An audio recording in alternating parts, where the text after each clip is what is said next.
This week, we're bringing back your favorite guest for the second time.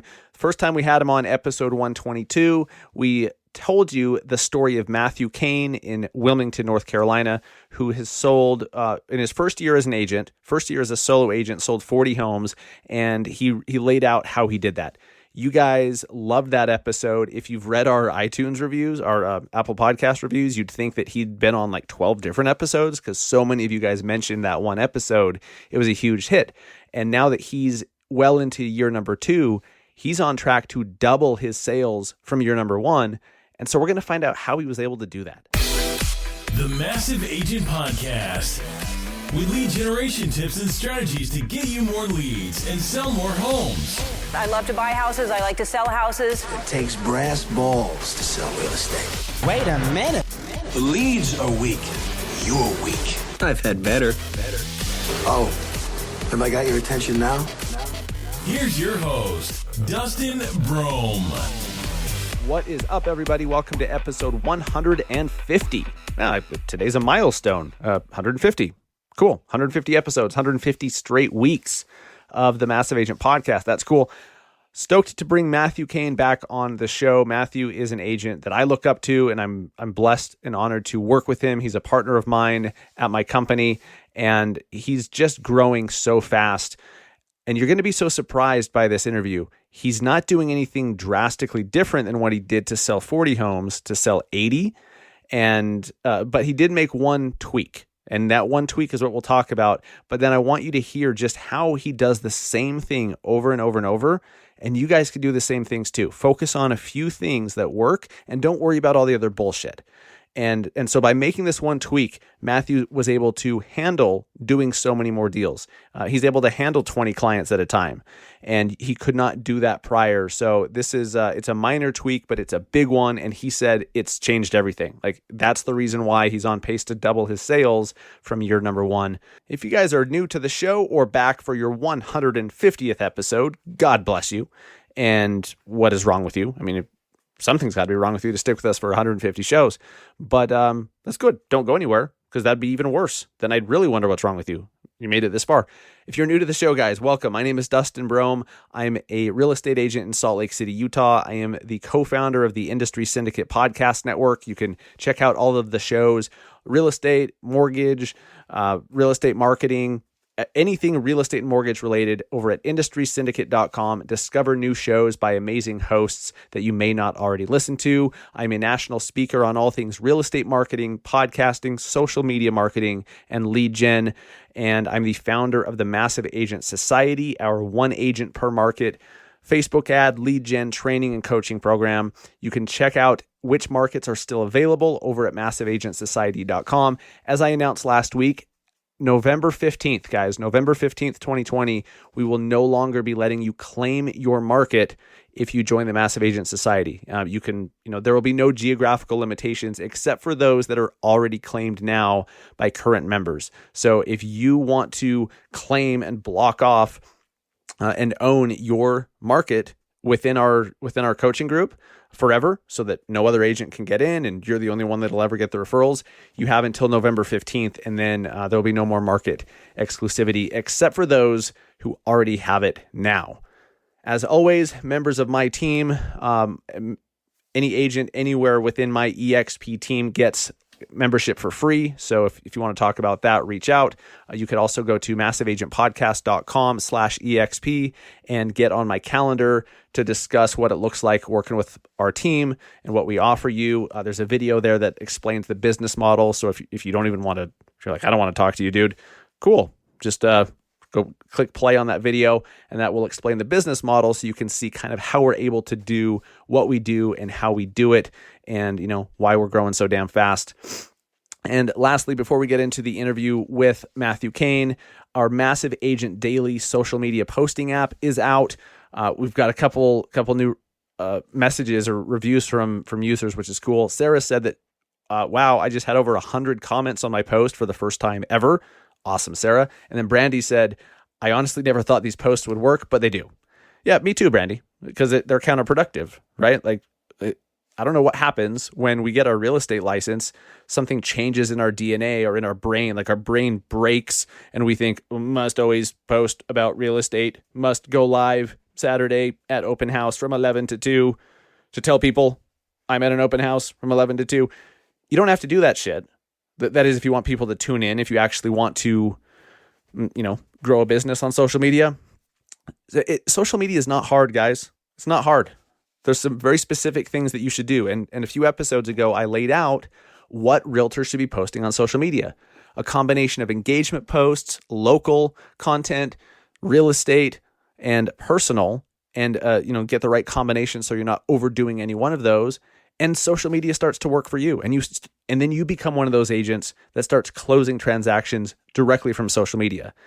So you could obviously do that yourself, or we've made an app for you that makes it pretty damn easy. Every morning we'll notify you, hey, it's time to post on social. And by the way, post this. Okay. Our new app tells you what to post, when to post it. It teaches you why it works and then tracks your performance 7 days a week, guys. MassiveAgentDaily.com to get started with that. I highly recommend it. The engagement and interaction that some of our users are seeing is, like Sarah said, over 100 comments. Never had that before. We're seeing that with almost everybody who's actually doing the work. And all you have to do is click a couple buttons with our app so you're not trying to figure out what to post every day. I don't know about you guys, but when you're busy, even when you're not busy, it's kind of hard to be like, what should I post today?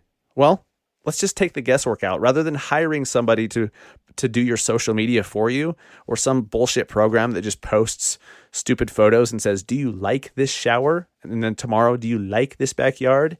Do you like this bed? And then nobody ever responds. That stuff doesn't work anymore because it's not 2015. That stuff did work in 2015, not anymore. And so for a fraction of the cost of hiring someone else to do your social media, let alone doing it right and doing it effectively, and doing it in a way that will grow a real estate business and get people to remember you, we'll do it for a fraction of the cost. MassiveAgentDaily.com. Check it out. All right, let's talk to Matthew Kane with eXp Realty in Wilmington, North Carolina. Hasn't even finished his second year in real estate. He's just hit the highest level. How do I even word this? I don't know why I'm struggling with this. He just reached icon agent status within our brokerage. So at eXp Realty, we have a certain award level that you can reach with performance, with production. It's called icon agent. That means that you hit your cap of $16,000 for the year, and then you sell a minimum of 20 units past that. 20 transactions past that within your 12-month period. So if you joined on June 1st, you have until June 1st of the next year to hit icon status. Matthew's done that in his second year as an agent. What that means is that $16,000 that he's paid into his cap, eXp is giving it back to him. The whole $16,000 is being given back to him in the form of stock. That stock, he's got some of it vests right away, but most of it he has to hold on to for 2 to 3 years, which is going to be absolutely life-changing because it's going to be a much more valuable company. The stock's going to be much higher 2 and 3 years from now. So he's going to get a big pile of stock dumped on him in 2 to 3 years. So that's cool. And so there's a lot of agents hitting icon. That means that you're a producer. It means that you're successful, that you know what you're doing and you're selling homes. We didn't mention that in the interview, strangely, so I wanted to make sure to mention it now. So congratulations, Matt, for just hitting icon. But let's get Matthew Kane back on the show for the second time. Again, if you've ever looked through our Apple Podcast reviews, you're like, was this Matthew guy? Like, is he a co-host? Was he on 13 different episodes or what? Because he's mentioned a lot. So I think that we're going to have, he's a favorite for a reason. He lays it out and he keeps it simple, as you'll soon find out. Make sure you take notes today, but you're going to find out you don't have to take that many. Just focus on doing these few things that work. Man, he's a machine. He's a machine that just does the same thing over and over and over. And he says sometimes, he's bored. It's boring, but it works. And by hiring that licensed transaction coordinator, it freed up so much of his time. When I went from no transaction coordinator to an unlicensed one, I thought that was game changing, and it was huge. But then once I got a licensed one who could write contracts and write up addenda for me and all that stuff, a whole new level of awesome and time savings. And then you can really run your business more like a business, and you can handle more clients that way. So that minor tweak has helped him go from 40 sales his first year to on track to hit 80 or more in his second year. Incredible. All right. I'm here with Matthew Kane, a return guest on the Massive Agent podcast, back for your second time. How's it going, my friend? It's going great. Glad to be back again. Absolutely. Well, if anyone went through our iTunes reviews, it's like Matthew Kane. I love the Matthew Kane episode. I love Matthew Kane. You'd think you'd been on 12 different episodes, but no, this is only your second visit. So if you guys have not listened to episode 122, where Matt shares how he sold 40 homes in his very first year as an agent, go listen to it. It's by far the fan favorite. Between that episode and the first one with Grant Wise, which I think was like in the 80s, as far as episode number, by far. So something you did or said, or how you said it resonated. And so I wanted to bring you back because, I don't want to steal your thunder, but you're about to have one hell of a second year. So you want to kind of bring us up to speed, what's happened since you were on the show last time, selling 40 homes your first year, where are you at today? Yeah. Just looking through my spreadsheet right now, I think I'm 11 months into the year, close to 70 closings, and should have, at least on pace to double what I did last year. Only a few minor tweaks and kind of just doing the basics the best I can. That's amazing. Yeah. So for anyone who they haven't heard episode 122, and they certainly will after this, but who are you? Where are you? Sure. What's your background? All that good stuff. Yeah. I'm Matthew Kane. I am with eXp Realty. I am in the coastal region of North Carolina, so Southeast North Carolina, primarily the Wilmington area. I am also a full-time firefighter. So I do that. I work 40 plus hours a week with the fire department. I'm also a full-time real estate agent. And I work a lot with heroes, veterans, first responders, things like that. Incredible. And that's, most people will hear that, wait, you're a full-time firefighter and you're about to sell 80 homes by yourself in your second year. How are you able to do it? What are some of the systems you have in place? Kind of describe your business, if you would. Yeah, it's time block everything. It's almost like a very ritualistic days. I wake up at 4:30 every single morning. I know you're doing 75 hard. I do my workouts 4:30 in the morning to get that done. Feel good throughout the rest of the day. Do a little bit of lead gen, catch up on all my KV core tasks, and then I focus on growing my business throughout the rest of the day. It's very boring because I do the same things every single day, and they've helped me to continue growing at the pace that I have. Have you made any big tweaks since your first year? I mean, to nearly, you're on pace to double your sales. Have you made any big changes? I have. I know everybody hears this time over time. It's I switched over to a transaction coordinator. I love it. Yeah. I was throughout that first year, I was pretty consistently having maybe 6 to 10 deals under contract. Eventually got to the point where I wasn't sleeping anymore and overworked, and said, hey, now's the time. Got to hire a transaction coordinator. I went ahead, actually took your recommendation for one, who was great. And she brought me up to a point where I could comfortably manage maybe 15, 16 transactions at a time. And throughout this past summer, which I'm sure most markets were pretty crazy this past summer, I got to the point where I was maxed out even with that transaction coordinator, and I decided to step it up to a licensed transaction coordinator who helped me kind of maintain 20-ish transactions at a time. Nice. So Were you working with Chelsea first? I was working with her colleague. Okay. I didn't get Chelsea. She was the one I was working with was more familiar with my state. Got it. Cool. Yep. Cool. And the difference between Since you just did this, why don't you describe the difference of what you've been able to do that's helped handle more deals going from a non-licensed transaction coordinator to a licensed one? It's been amazing. Yes. Yeah, it was even different little things because each transaction coordinator does really a different amount of work. The one that I started with, it was unlicensed, so she couldn't do. Well, we have professional service disclosures. We have our due diligence requests. Basically, she couldn't do anything that required my signature or negotiating on my behalf, which a licensed one can't either. She can't negotiate on my behalf. However, she can handle paperwork if I tell her to write something up for me. Yeah. Add 3,000 in closing costs on addendum 3, and she just does it and sends it for signatures, right? So easy. Hey, we need to extend this closing 3 days. Done. It's out to my client. It's out to me. It's out to the attorney. It's out to the lender. It's done. Unbelievable. Instead of having tasks like that building up on my to-do list where I'm going home and staying up all night, stressing out, trying to get this all done before a certain timeline. It's done before I even get back in my car. Yeah. It's unbelievable.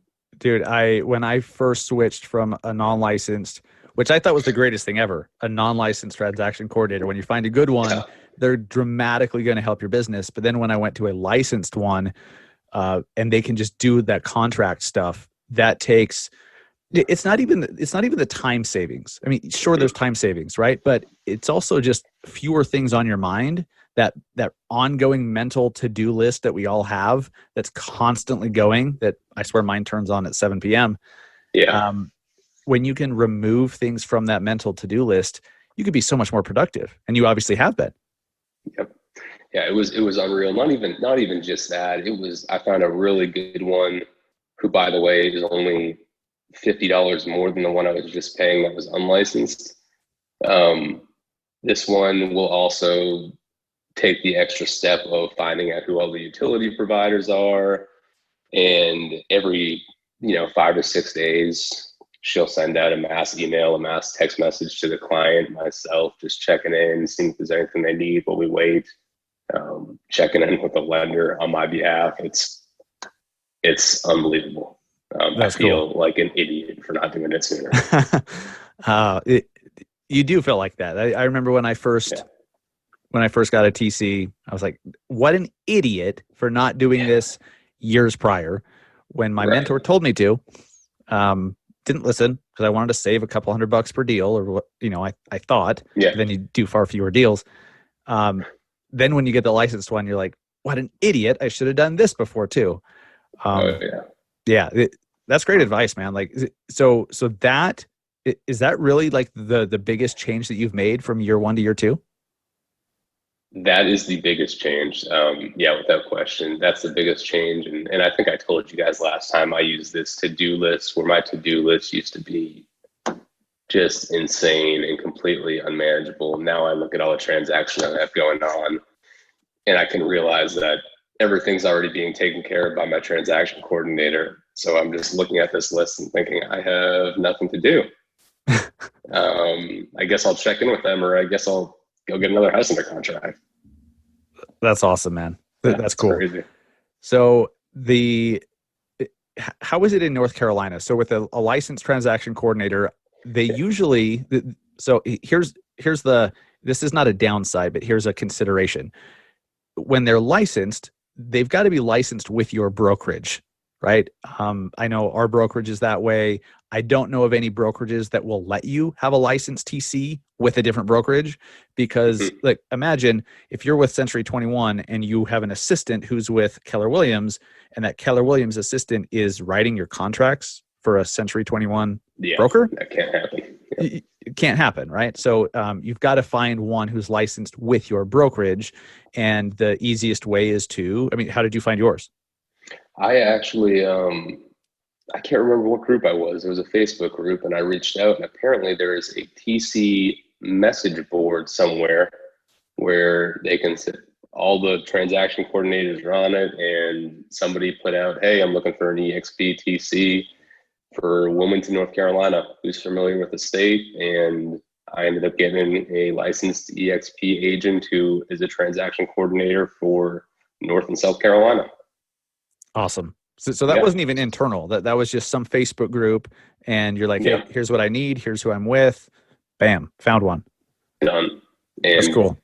It's been amazing. Yeah. Yeah. And when I found my licensed TC, I just asked other local agents who are with my brokerage, who do you use? Who do you recommend? And they all recommended the same one. I hired her, and I see why they recommended her. Simple as that. And I did try. I wasn't. No worries. I was not planning on talking about transaction coordinators that much, but it's such an easy thing to do. It's one of those things, guys, that if you haven't done it yet, you're going to kick yourself in the ass because you're thinking it's going to save you money by not having one. It's costing you 10x, 20x, 50x what it costs for a TC. You've got to trust us here. And Matthew's numbers don't lie. Simple as asking, hey, I need a TC. Who should I hire? Your fellow agents will tell you. And then another thing that I know holds agents back is they're like, well, I don't know what to tell them to do. Guys, you're hiring a TC because they know what to do. They're going to tell you what to do. They're going to tell you what they need. So you just show up and say, hey, don't know how to do. I have no idea how this works. I want to hire you. Take over. And if they're good, they will take over and tell you what they need you to do.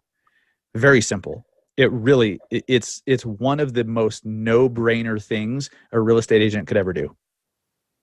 Right. I think one of the big things too I noticed was I actually put out some feelers on Workplace and a few other places looking for a TC, and a lot of agents were responding, "Hey, I'm happy to be your TC. I'm new here in North Carolina. I'm happy to be your TC." However, most people who are coming in as a new agent, that's probably not their ultimate goal. And I wanted a company and a team working as my TC that planned to stay as my TC. Yes. And that's what I got.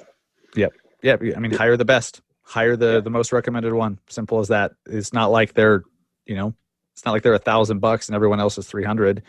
It's not how it works. So, okay. You get your TC. Have you, to double the amount of homes sold, you obviously need to increase conversations you're having or leads that you have coming in or whatever. Where are most of your deals coming from? How are you getting your transactions that you send over to your TC? I think I did a really great job from the get-go of setting a good foundation as far as, getting that website together, getting all the different platforms set up for my reviews, and really follow up after closing. I think following up after closing over the past 6 months has made the hugest difference. I think a lot of people will close out a deal and they get their paycheck and they move on. I have really, I'd say maybe a 2-week, a 1 month, a 3-month, and a 6-month check-in that I've been doing after closing just to make sure that they're still happy. And I can't tell you how many deals I've had this year that have came in from that. Either it's from the review that I asked them for 2 weeks after they close. I try to wait 2 weeks. I give them 2 weeks so they can settle in and get their internet set up and feel like they're at home. Right. At that point, I'll ask for a review, which probably 70% of my businesses come from having an insane amount of 5-star reviews right now. And then other ones will come. On which platform? I do Google, Zillow, Facebook. Awesome. Do Google, Zillow, Facebook. Another huge piece of it is coming about 3 months down the road. Hey, just want to make sure you're still happy. Please let me know if there's anything I can do to help you guys. I know you're new to town. If you need recommendations, you need anything, just let me know. Just staying in touch with them. And I want to say I've had probably 10 deals this year that have came from that question where the result has ended in, hey, we love it so much here. Our family member or friends is also going to be moving to the area. Would you be willing to help them out? So you're not actively you're not you're not fishing for referrals, and I'm not opposed to those who specifically say, hey, who else do you know who's looking to sell their house soon or whatever? A million different questions you could ask. You're not even doing that. You're just following up. Follow Checking in. up. There's certain communities that I do that in, Okay. but really that would be more of I do that quite a bit with the military community because those guys and girls always have somebody they know who's coming to the area. It's a certain time of the year where military orders come out, and it just so happens a few weeks or maybe a month before then that I will reach out to all of my past military clients and say, hey, hope you guys are doing well. If you guys are having a PCS or you know anyone who's PCS into the area, please share my contact info. And if you make a military, active duty military personnel happy, that's a tight knit community. They share. I mean, if they find somebody they like, they spend all day with their brothers and sisters, and it's pretty certain to come out whether or not they're happy with your service or not. Totally. So I get a lot of referrals from that. That's cool. And is Homes for Heroes still part of what you offer? I am. I'm actually the -- Homes for Heroes agent in North Carolina. Oh, nice. Yeah. Does not surprise me. Yeah. Through that program, 35 closings this year. Awesome. And for anyone who's not familiar with Homes for Heroes, they haven't heard episode 122 yet. How does that work? Homes for Heroes is it's not a lead generation platform. It is different people look at it different ways. I look at it as a tool where I can offer heroes moving to the area a reward check to help them with their closing costs, to help them with home repairs. And really, it's just like any other referral program where you would pay a 25% referral, but instead of paying that 25% referral to whatever the referral program is, you pay it to the hero. And that hero, which oftentimes, it's not a high paying job. They often don't have the money for closing costs. So it can help with closing costs. It can help with repairs, or if they have all that covered, they'll get a check after closing. Awesome. Yeah. And so I'm assuming then that because you offer that, you're able to get a bunch of people working with you specifically so they can get that reward where, otherwise it's just like, hey, I'm a great agent. I'm awesome. Like great reviews. But you're going to lose some of them. You're like, not only am I great, I have a lot of reviews, but bam, you get a rebate check if you work with me. Yeah, I mean, definitely. Who would say no to that?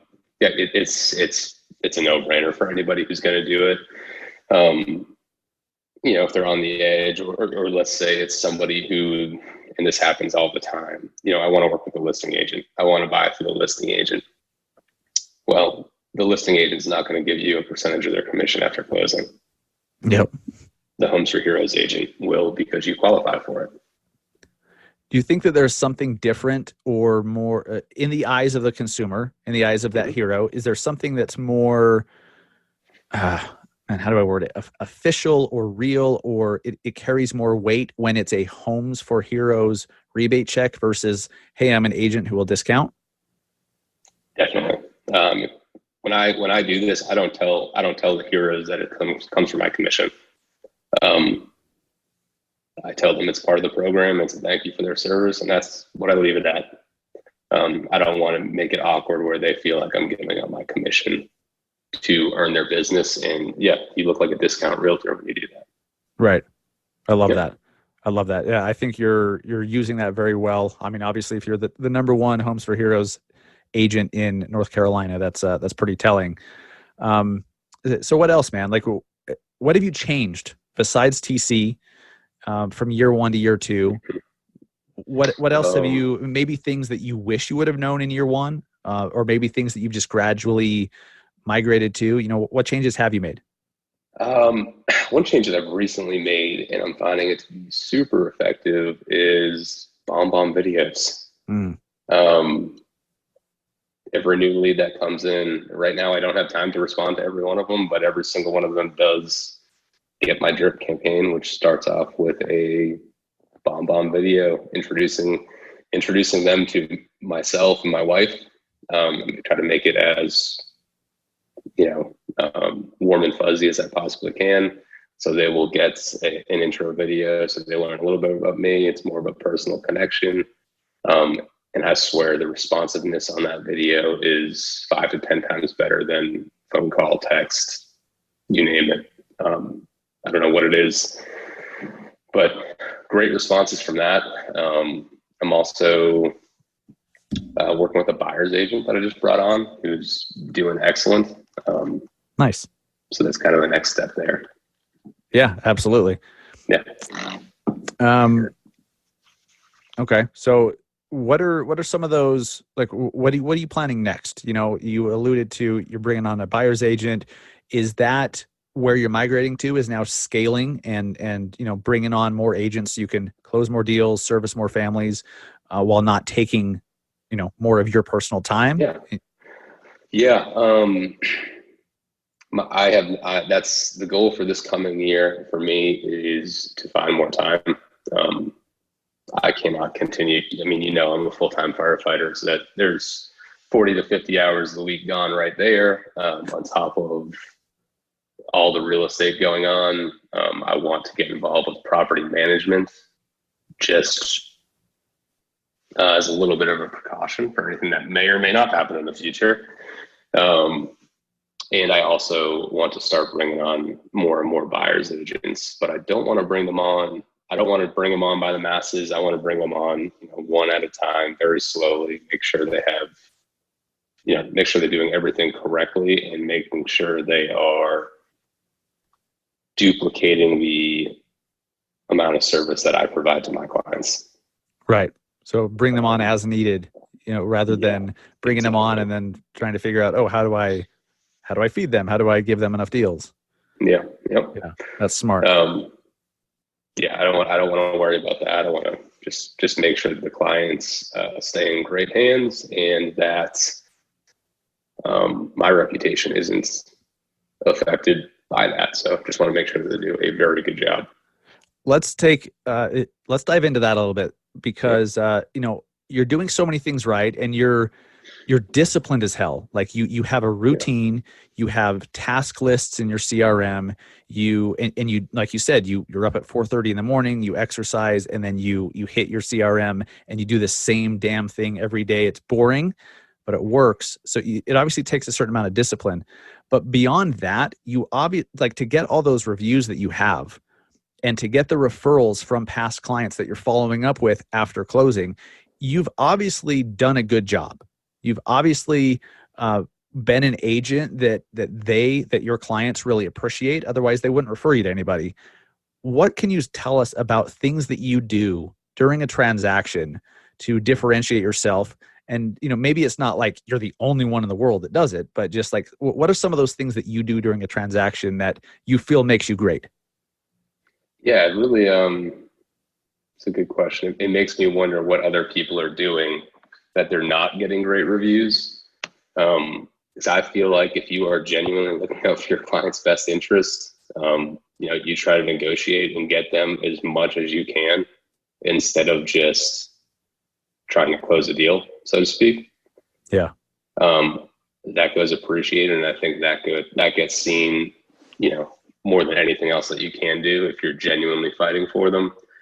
But, after that second negotiation, after your home inspection, that second negotiation done, it's just following up. It's, don't completely disappear and move on to the next person. Which the TC has helped with greatly. It's just checking in. I check in every other day. Hey, how's everything going? Do you guys need anything from me? Just wanted to make sure, let's say your home insurance binders are looking good, or you guys didn't forget about wind and hail insurance or anything like that. Just want you to start preparing to get your utilities transferred over. How's the sale of your home going? This, that. I just never lose contact. I find if you never lose contact and you are just constantly ensuring that they are happy and I always ask the question, is there anything I could be doing better right now to help you guys out more? And that's how I leave it. That's kind of my final question, whether it's a listing appointment, whether it's a buyer that I've been working with for 2 months. I always end on that because if you end on that question and they say nothing, then they think that they are happy with your service. You don't leave them any room for them to complain about anything. What I notice is like you're not doing anything fancy. You're not doing anything like super revolutionary. You're just you're being yourself, and you're putting the client's needs first, and then just like working like a horse to make sure that you help them get the deal done. And consistency in communication. That's not like, and that stuff doesn't cost you any money. No, and it's the biggest shortfall from what I hear. That is the biggest shortfall from any realtors, is that they are late to respond. They are just non-responsive in general, or after that contract's written, they disappear, which is amazing to me. Right, and I know a lot of agents. Yeah, that they're pulled in. There's a lot of people who need a frickin' transaction coordinator, because if you don't have time to respond to a text from your client.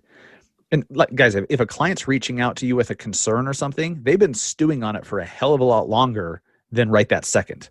If they're saying, "Hey, we're worried about this," they've been worried for a while.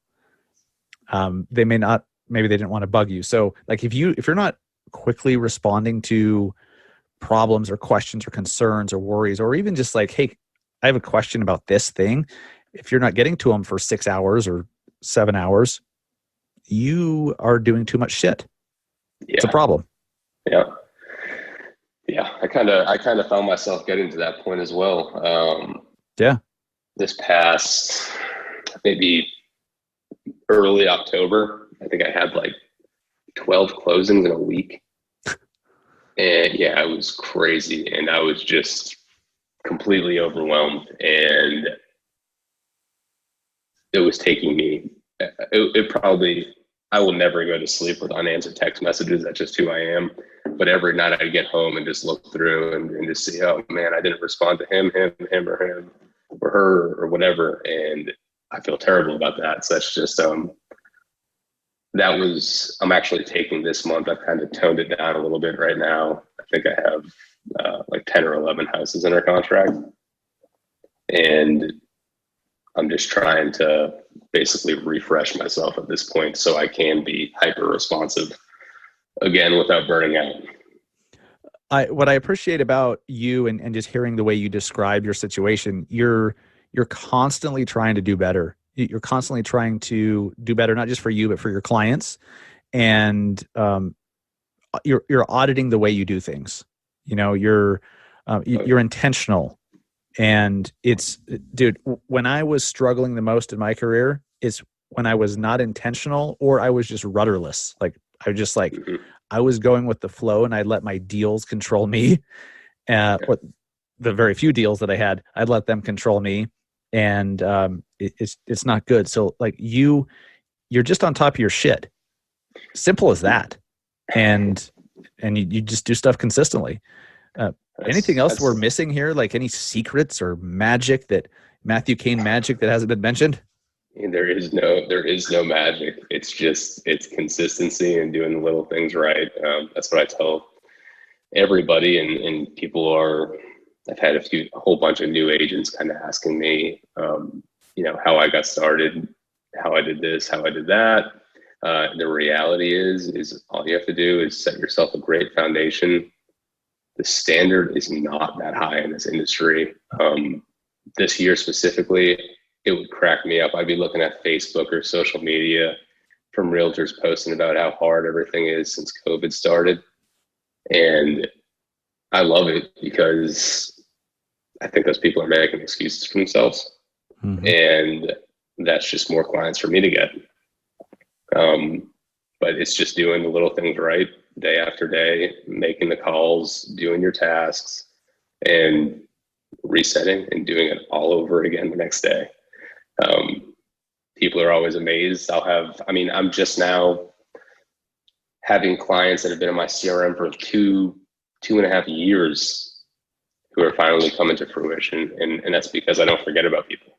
I set those reminders. I follow up, even if it's, I think the longest time it will take me to follow up with somebody is 2 months, like a recurring reminder.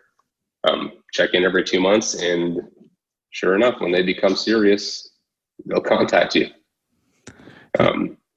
And in addition to that follow-up, they're seeing you on social media too. They're just scrolling through their news feed and they're seeing, oh, you just listed this, or you're at the beach with your family, or, your Halloween costumes with your kids or whatever. So they see you. It's not that they're only seeing you every 2 months.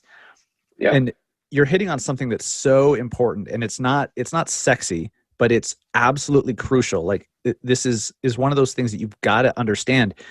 It's not just about closing one deal.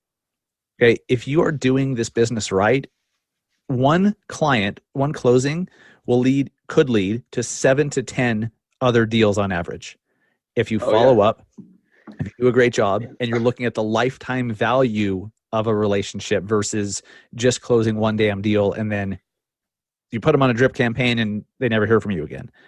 I used to do that.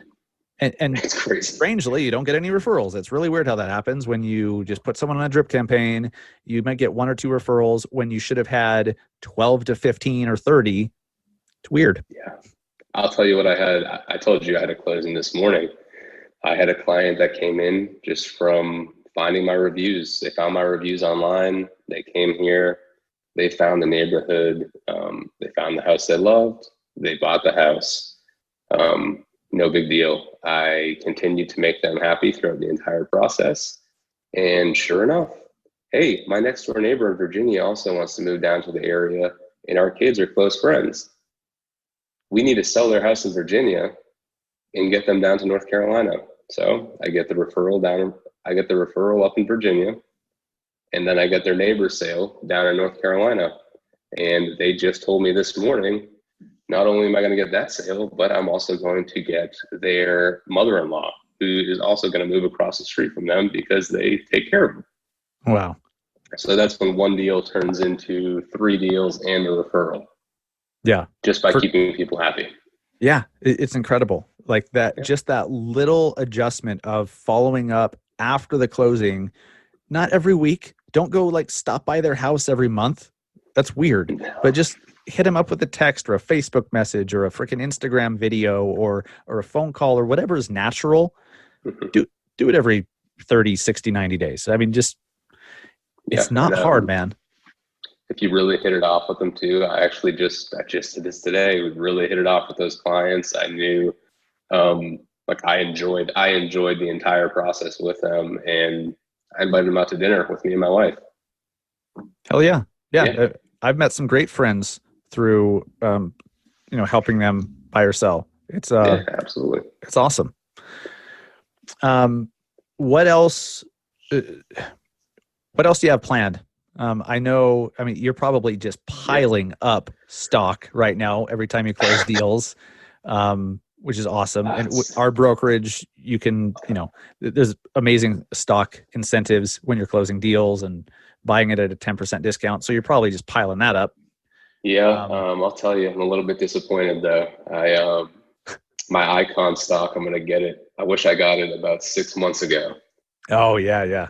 When it was what, $7, $8. Now looking at like 50, I think it hit 60 at one point. Crazy. Yes. Yeah. So my I could say my plans for the future are I'm going to continue steadily growing this team. I told you I was getting a little bit burnt out come October. And that was kind of the point where I just started handing off transactions to my new team member. And that felt a lot better to me than taking on additional transactions that I was too exhausted to take on. Yes. So handed them off to her. I'm going to continue to do that. I'm going to try to maintain 10 to 15 transactions as myself while I continue to grow the team. And ultimately, I want to continue to grow our firm's presence here in the local area. Yeah, but you're doing a hell of a job. And you're working 40 hours a week at a fire station. Yeah. Nice little scam you have going there, Matt. Nice little scam. I'll tell you, yeah, I had this has been a long time plan of mine, and wanted to do something that I was incredibly passionate about, which at the time for me was firefighting, some sort of service. I'm former military. Felt like I needed that in my life and still feel like I do. So I still am actively working in the fire department and plan to continue doing so. And the original plan was to do something I loved and something that would replace my old salary. And I ended up finding two things that I love doing and definitely replacing my salary. That's awesome. Yeah. Absolutely awesome. Well, thank you for sharing, what your business looks like. And I love that between this interview and the first one we did, episode 122, there's not a whole lot of differences aside from the transaction coordinator. And that's awesome. Like you're just doing the same things consistently every freaking day to where it's boring, and look what happens. Yep. I don't want to ever say that this is an easy business. It's not easy, but it's simple. It really can be and should be simple. Then you just have to work. It's just it's just work. Brilliance in the basics and consistency. That's really it. Love it, man. Well, nice work. Since you're a repeat guest, I considered for a second not doing the rapid fire questions, but that'd be stupid. Those are fun. Everyone likes those. Changed. I get yelled at when we don't do rapid fire questions. I didn't do it last week with Grant Wise, and people are like, what the hell?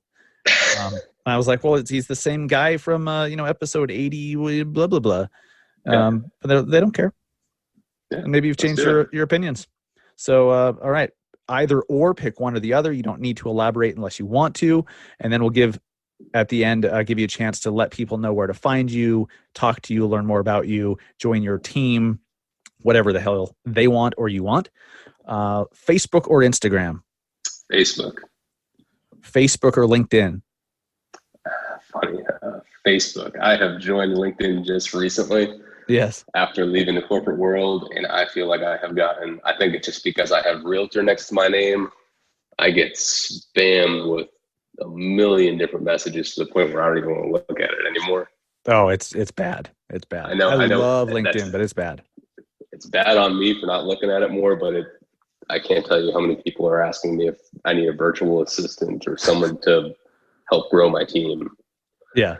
It's only $1 an hour or $2 an hour. Like, I don't know about you, but when I see that, like, I think the opposite, that they think I'm going to, I have the opposite reaction. I'm like, I'm not going to find anyone good for $2 an hour. No. Like, I'll pay 20. Thank you, for somebody good. It's clearly somebody who doesn't speak English writing the messages to you. Oh yeah. Yeah. Between Instagram and LinkedIn DMs, man. Whew. Wow. Books or podcasts?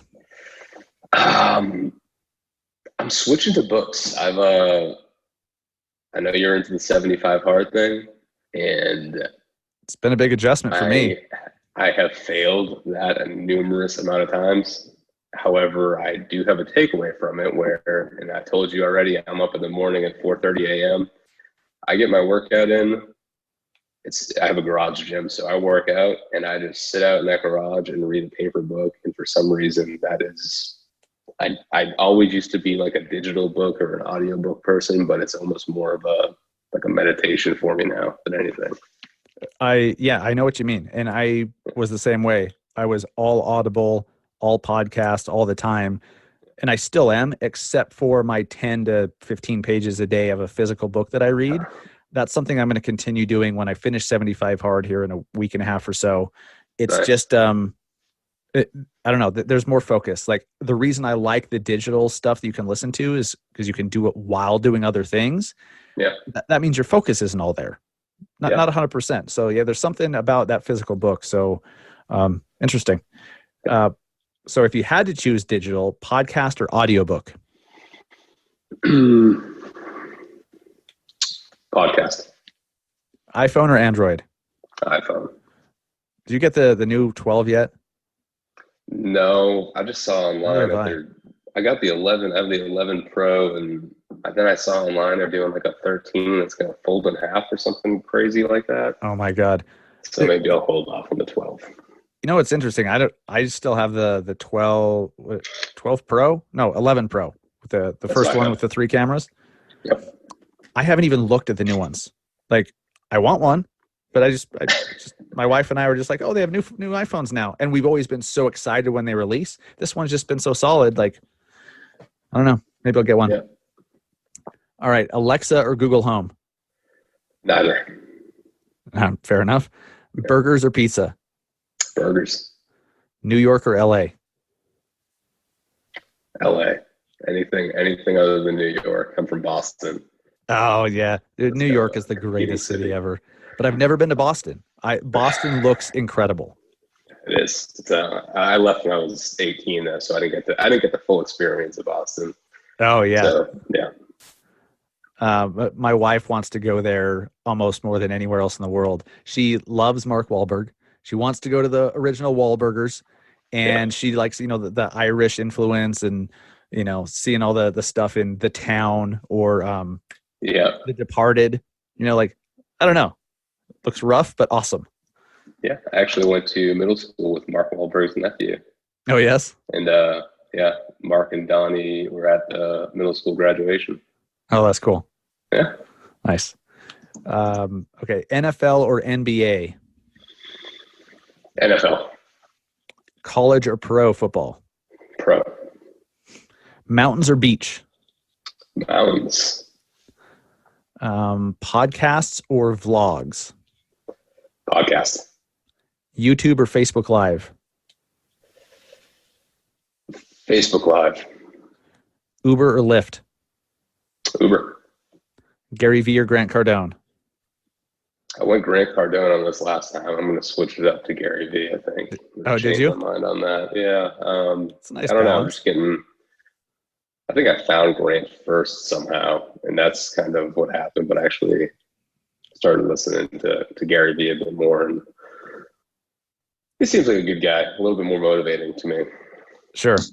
Between those two, it's a good balance of everything. Yeah. What's the most impactful book that you've read lately? Or ever? It's Rich Dad Poor Dad still. Nice. Yep. Same for me. Changed everything. And where can they find you? If anyone wants to follow you, connect with you, talk to you about joining your team, whatever, how can they find you?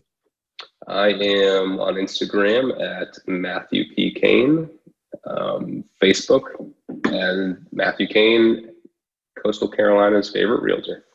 Nice. We'll throw you up in the show notes as well. We'll do your usernames and links in the show notes on whichever podcast platform you're listening to. Yeah. Matt, appreciate it, man. Keep doing it. What's your goal for next year, for your third year? Thought about that yet? I want another agent under me selling 25 houses a year. Ooh, I like that. I like that. Yep. See, you're willing to look past just how many homes am I selling per year to you consider the big picture here. Income, lifestyle, mental health. Yeah, those last two are going to be big this next year here. So if things stay the way they are, definitely focus more on growing other people than myself, because if I grow any more transactions, I'm going to be getting my heart checked out too. Yep. Yep. I know what that's like. Yeah. Leverage. It's all about leverage and what's scalable. And it's nice to hear you're headed in that direction. Good deal. Thanks, Matt. Of course. Appreciate it. Thank you guys so much for listening this week. Remember to go to massiveagentdaily.com and get our daily social media posting app. Stop trying to figure out what to post on social media. Stop wasting time figuring out what do I post. Just wait for the notification every morning. Post what we tell you to post. Follow up with the comments, react with the conversation that's going on. And I promise you, your social media will grow and you will start getting deals from social. But you actually have to get the app, massiveagentdaily.com. Go get it right now and do it. Simple as that. Get it and do it. 2-step process. Get it, do it. I like that. Maybe I should throw that on a landing page somewhere. It's like a marketing campaign. That's deep. That's deep shit, guys. Enjoy your weekend, everybody. Take care.